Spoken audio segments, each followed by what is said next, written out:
Welcome back. Amazon hitting the phone lines. The list for Amazon's new $5 billion second headquarters has been chopped down from 238 to now 20. But it's what some of the cities did not have to offer that prompted more than 200 phone calls from Amazon to disappointed municipalities in recent weeks. Joining us now is the cyber guy, Kurt Knutson. Kurt, good to see you. Thanks so much for joining us.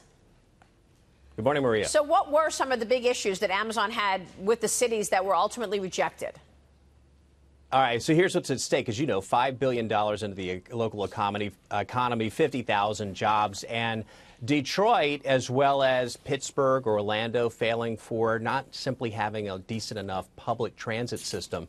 The other thing on their list that they really wanted that a lot of cities didn't have was a pool of tech workers to pull from. For 50,000 jobs coming in there, they really wanted to have some talent there.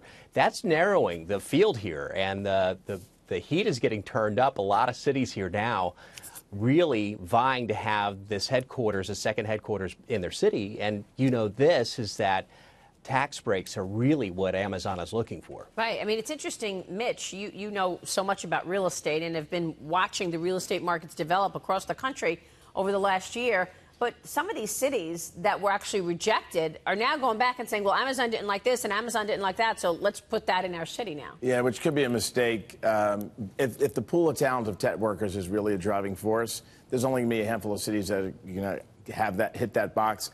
I think it's an array of things, and I'm not a big fan of Amazon going back and saying, hey, city, you didn't pass because of X. But think of it from the city's perspective. When you fail a test, you want to go to the faculty member, right, Brian, and find out why you didn't pass. So it kind of makes sense. But this whittling down his list, if tech skills are really the driving force, I had heard, we talked about before, that SAT scores was also part of the calculus. So SAT scores. Well, they're trying to figure out how intelligent. You had heard that too, Kurt?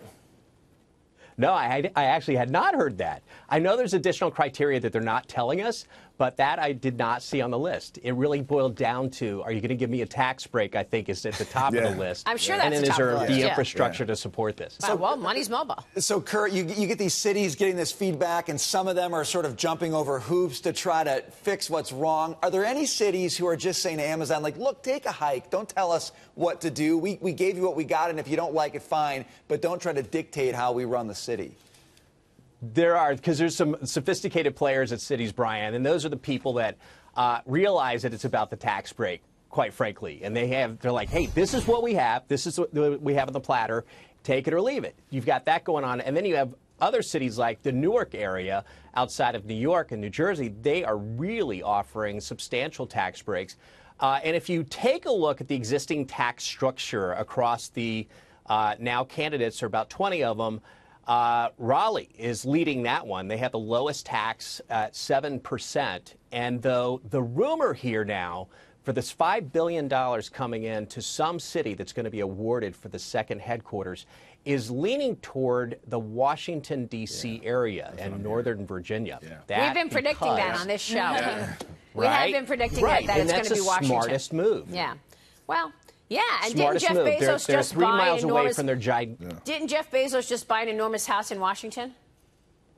Well, that would make sense, but he's buying big houses like just down the road here in Beverly Hills. So I don't know if they're going to move the headquarters to Beverly Hills. That's a sign. I guess, if you're that rich. But I'll tell you what he did do is he bought a bigger house for their data there. So that's part of this country that is really the American hub of data. A lot of people don't know that is in the Washington, D.C. area. So in this area of D.C., just outside of Dulles Airport in Northern Virginia, actually, that is where they've already spent a huge amount of money on another data center, and they bought another parcel of land that's about 26 acres. So people are eyeballing that. All right, we'll watch. Kurt, thank you. Good to see you, sir. All right, good to see you, Kurt Marie. Knutson there.